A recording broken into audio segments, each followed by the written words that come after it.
What's up guys, I'm Newbie Dave and today we're draining an ocean monument. Let's get started.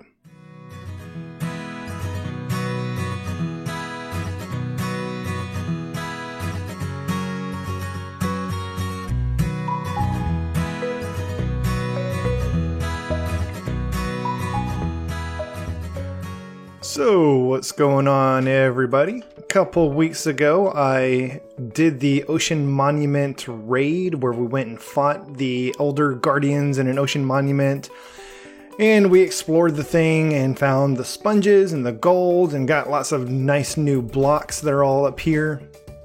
And I promised that if I could find another ocean monument with a sponge room, then I would go ahead and drain that ocean monument.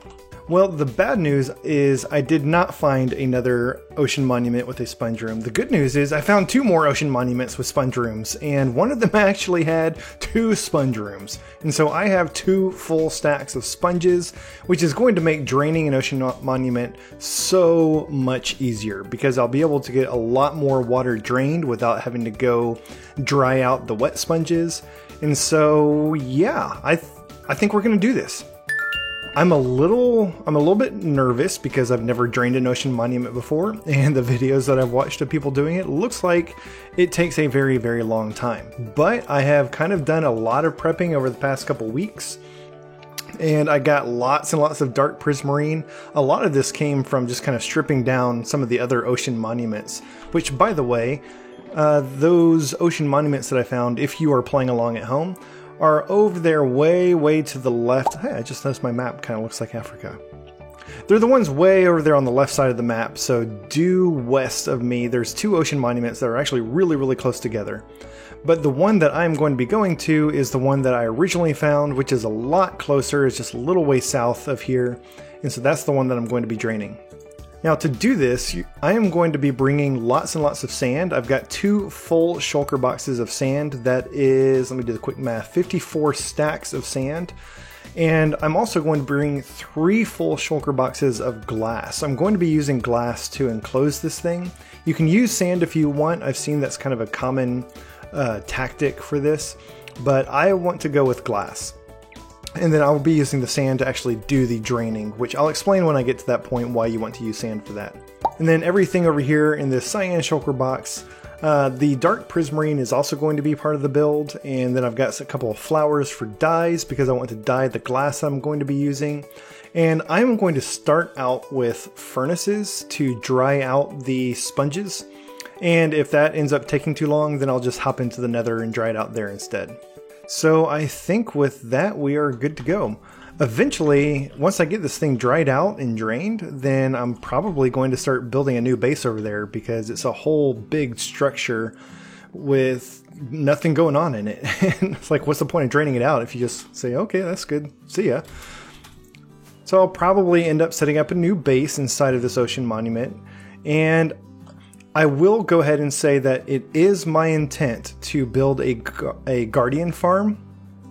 I have never built a guardian farm, but I understand it involves somehow trapping and transporting the guardians where they spawn into some kill chamber, and they can spawn inside of the ocean monument, I believe. And so even though I am going to be draining this entire thing out, I may end up coming back later and putting some water back in specific places simply to get guardians to spawn.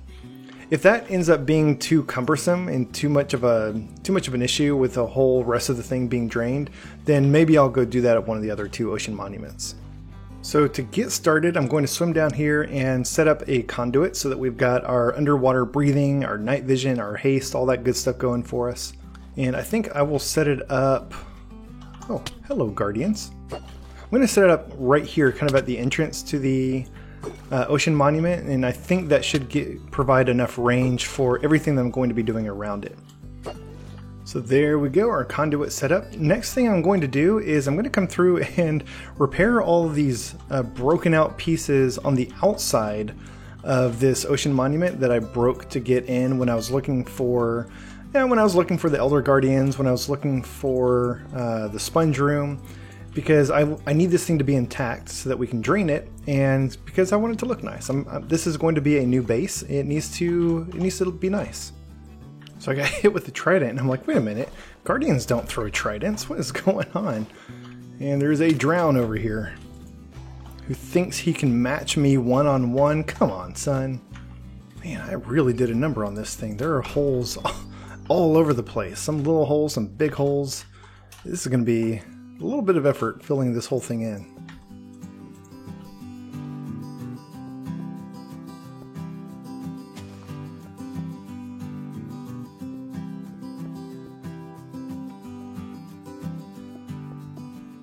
I'm almost done patching this thing up. I'm probably going to end up gutting most of the inside, and I need a couple more of these prismarines, so I'm just going to go ahead and take them from here rather than going all the way back to my base for them.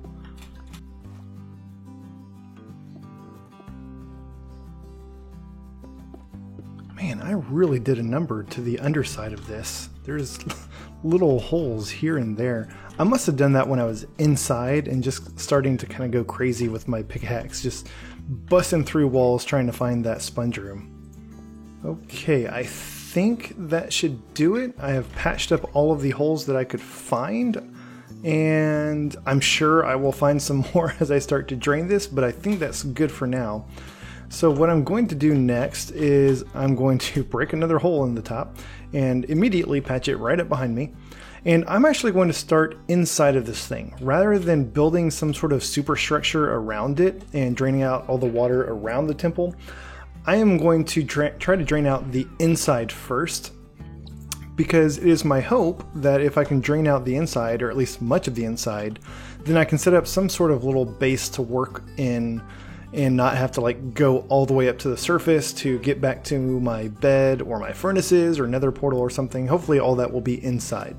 So I'm going to start at the very top of this thing, and I'm just going to start placing sponges, and hopefully we can get this top area drained out pretty quickly since it's relatively small. These sponges, they do a really good job draining water, but if there's any flowing water around the area that gets drained, then it's going to fill back in, and because of how water fills back in, if you have two adjacent water sources, then it's going to create a water source around it, and so it can actually be a little bit difficult to drain out all the water. So it's nice to work in small spaces that have lots of edges to place the sponges against. And I'm going to try to be diligent about picking up my sponges before I move on to the next section, because I've got 128 sponges. I can cover quite a lot of area, and I don't want to lose track of what sponges are where and end up losing some of them. I don't know why I'm getting this really weird clipping effect where like I can walk into blocks that have an empty block below them, and it's making this whole thing really difficult because like this entire place has empty blocks below it and I'm clipping into everything. I may have to try reloading the game here in a sec. So I'm not really doing this with any sort of particular pattern or strategy in mind, other than trying to work my way from the top down. Because of how water flows, because of how water fills in, if you try to start from the bottom, it's just going to get filled in with water and turned back into source blocks, and so that's why I'm starting at the top. But other than that, I'm not trying to like go with a strategic search pattern to maximize the area that gets filled in or the volume or anything. I've got 128 sponges. I can afford to just kind of throw them here and there. Now, something I do have to be careful with is as I start clearing out all the water, I'm going to end up with a lot of open space that is not well lit, and I do not want spawns to end up coming in behind me. So I need to try to be fairly diligent about lighting this place up behind me as I start emptying all the water out. So I think I have cleared all the water from this top section. There's like the very top section where the Elder Guardian was. That's kind of the only room up there. Drop down one level and there's all these little rooms and branches and hallways and everything. I think I've gotten all the water cleared out. I've gone through 64 of my sponges, or 60 sponges, so I've got, we got 58 sponges. I'm missing 2 wet sponges somewhere. Hopefully they're still like stuck somewhere, because if I broke them and they're floating around, they are going to despawn in a few minutes. Oh, there's one. Yeah, I expect I might lose a sponge or 2 while doing this, especially on the inside, just because the sponges, when you break them, like any other block that you break, they kind of pop off in some random direction, and the way that stuff floats in water is really weird, and so I may lose a couple sponges, especially inside of this thing. Hopefully once I get to the outside and start draining outside of this, that should be a lot easier, and it should be a lot easier to keep up with my resources and what goes where. Yeah, I think I'm just going to have to write one of them off as lost.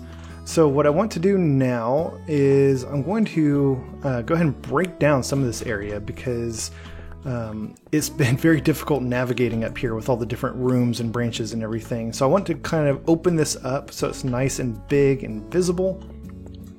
Probably would have helped if I had done that first, but as I mentioned before, because of sponges, they only absorb a little bit of water, immediately around them. What? How is there water up there? That was weird. Then having too big of an open area it kind of makes it harder. So having all these little walls and ceilings and everything to place the sponges on and to keep water from filling back in actually kind of help clear this area out. So I think this is the right move, to drain it first and then come back and start breaking down the walls. Now you can see the dark prismarine right there. I'm pretty sure that this is the front of the temple, and so I'm not going to go any further against that wall. I'll just start digging out this way. And I'm going to leave the sea lanterns that are already there. Eventually I'll probably come break those down as well, but for now it's free lighting, so I might as well leave it. And look at this, I can just straight up walk through these blocks. This is really crazy, you guys. I don't know what's going on. So now I'm starting to break through to that very top room that had the Elder Guardian in it. I need to be especially careful here because you can see the little water droplets. If I bust through the ceiling, then all the water is going to come pouring down. And it's easy enough to patch up, but it'll, I don't know, just set me back a little bit, wash away some of my torches. And then I guess while I'm doing this, I've got enough cleared out now that I can go ahead and move on to the next step of this plan. Is I'm going to set up a couple of furnaces and some fuel. And I'm going to go ahead and start drying out my wet sponges. So I'm going to set up a little smelting station right here in the back. And I'll put a double chest in the ground right there. And then I'll kind of dig out behind that a little bit, a row of 4 like that. And then behind that we'll put some hoppers going into the double chest, and then some hoppers going into those hoppers. And then I'm going to put 4 furnaces on top of these hoppers. I thought about setting up this super smelter where I've got a chest on top that feeds into all of these, but I think with only 4 furnaces, I think it's easy enough to just feed them manually. So I'll take my wet sponges, split them across more or less equally amongst 4 furnaces, and I'll just pop those in. So while I am drying out other areas of this ocean monument, then this stack of sponges will be drying. And then once those are done, I can throw the new wet sponges in there and take those out and just keep on alternating like that. Now I said I was going to just kind of open up this whole inside of this ocean monument, just turn it into one big open room. That is still the plan, but now that I look at it, I think it would actually be kind of helpful to have multiple levels in here. And so I'm going to patch up some of this floor, and I'm probably going to leave this level as a level on its own. And then I'll kind of mine out everything below it as another level, and maybe I'll just keep multiple levels instead of just one big open ocean monument. I think that might functionally work out a little bit better. And it turns out I didn't even need to wait, because all of those sponges dried out before I got around to clearing out more water. So I've got 2 full stacks of sponges again. This upper room I think is fine for now. I'm not going to put any time and effort into making this look nice. I just want to clear it out so I have a nice open area that's easy to move around and work in. So now we will proceed down to the next level below this and start draining this out as well. I tell you what, this is only the second time I have used sponges to drain out a big open area. The first time I had 10 sponges, and it is so much nicer having lots and lots of sponges. That was an absolute nightmare trying to clear out a pretty significantly sized open area with only 10 sponges. So making good progress on the second level here, cleared out this whole area down here and just went ahead and started breaking down the walls rather than doing the whole area and then breaking down the walls. I think that'll give me a little bit more room to work so I can get back and forth between the upper level where I'll be working and drying out my sponges and the lower levels where I'll be clearing areas out. Oh my, so here's a big open area. So this is going to be a little bit more challenging to clear out just because of how big it is and how few spaces there are to place the sponges. It might actually be good to, if I need to, I might come in and actually put in some blocks to help clearing this area out. I was like, oh look, a chest. Yeah, that's the underside of my furnaces.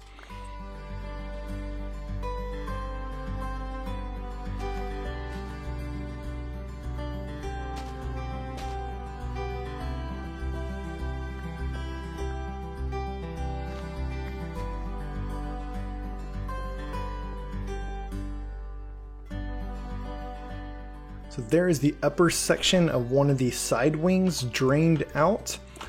This is going to take a long time, you guys. It is going to take a very long time. I hope that once I get into this a little bit more, I'll kind of find a good rhythm.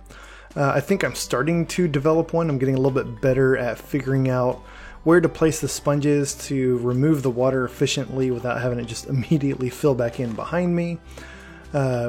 Breaking down the sponges as I go and collecting them rather than coming back and like trying to break and collect a whole lot of sponges afterwards. But yeah, this is still going to take a very long time.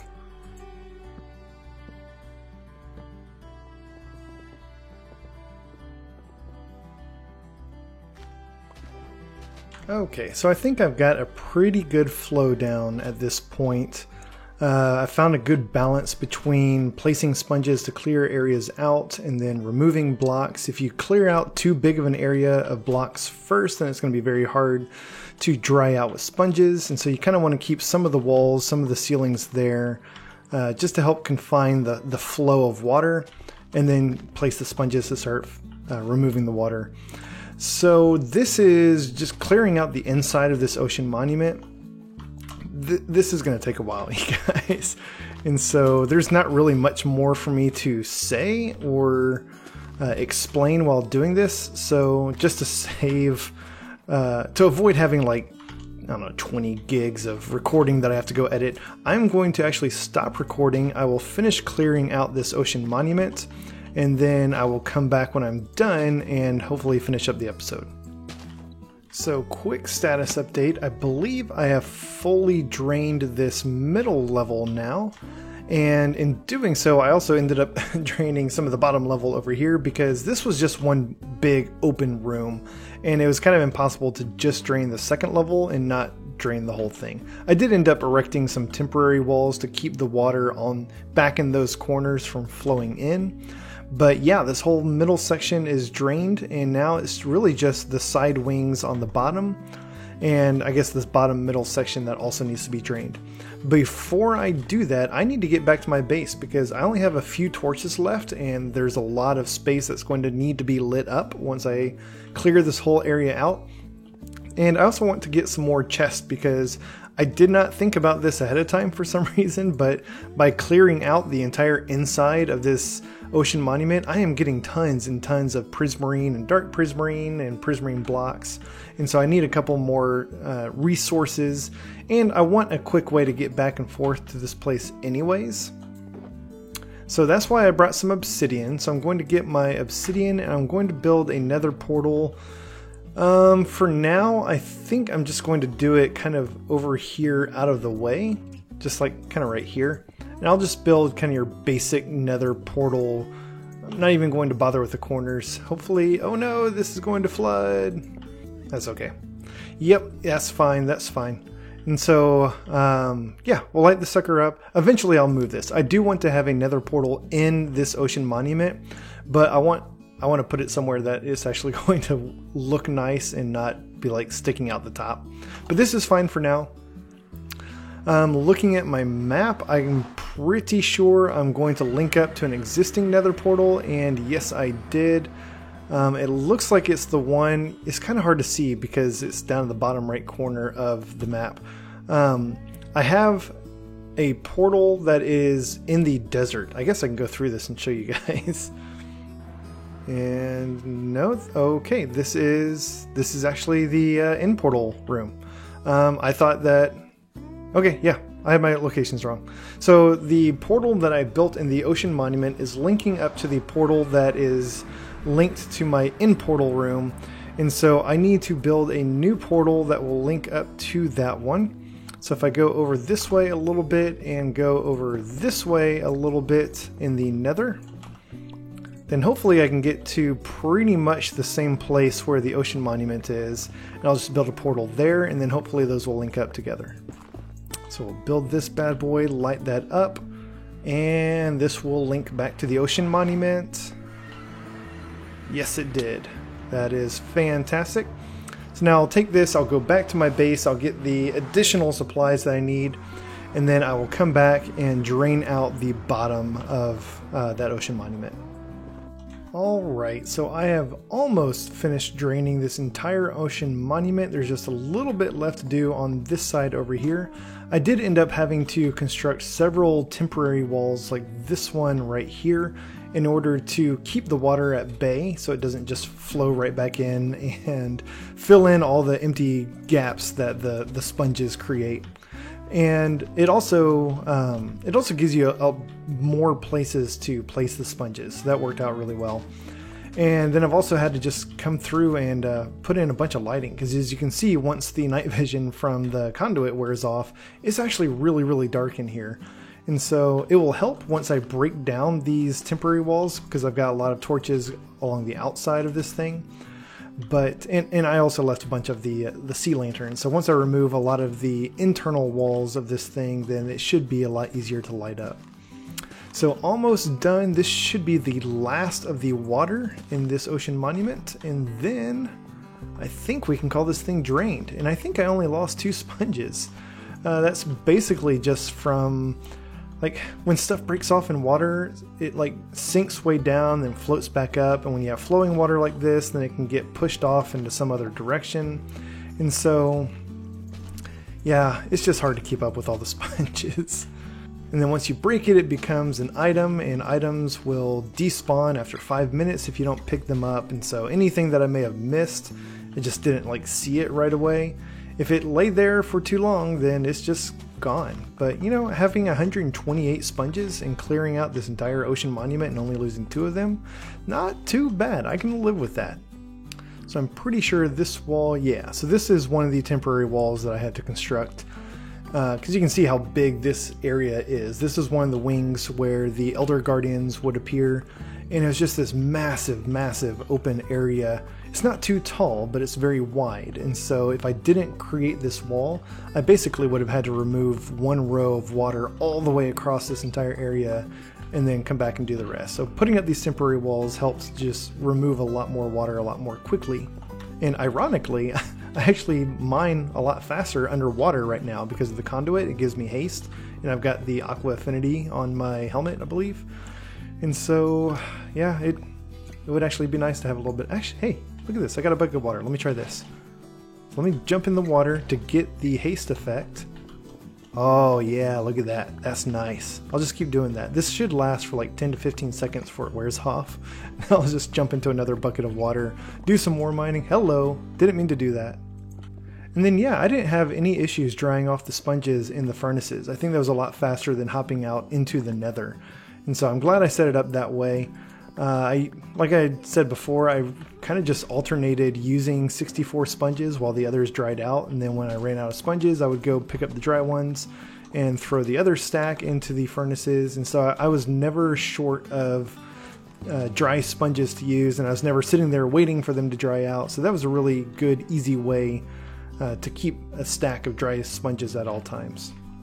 So this has turned out to be a very long process. I knew it was going to be a long process. It's not like I was going into it expecting this to take 30 minutes, and I'm surprised that it's taken like 3 or 4 hours.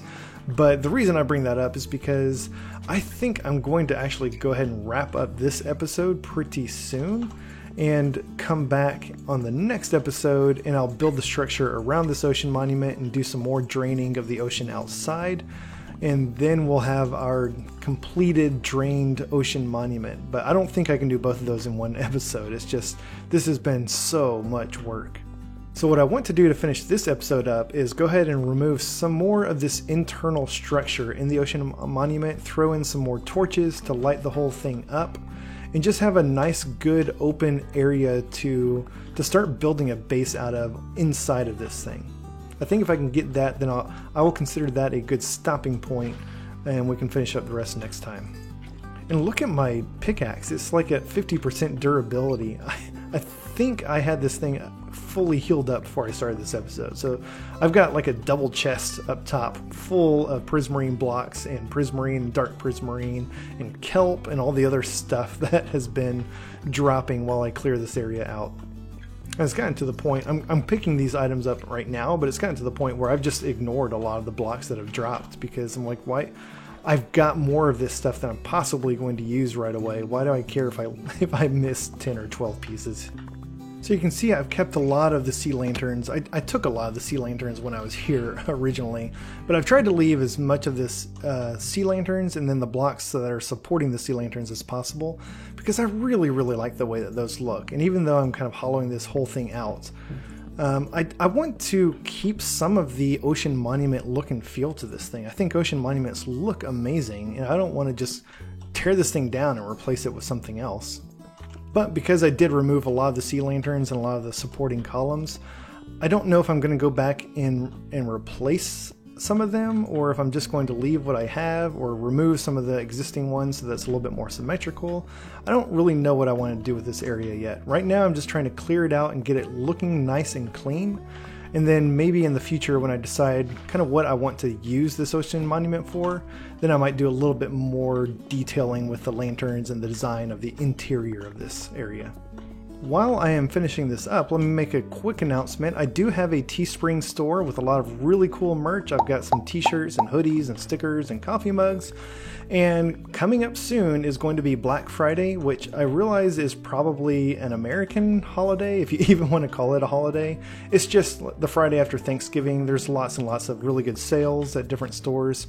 And so I am going to be offering a promo code for my Teespring store for Black Friday.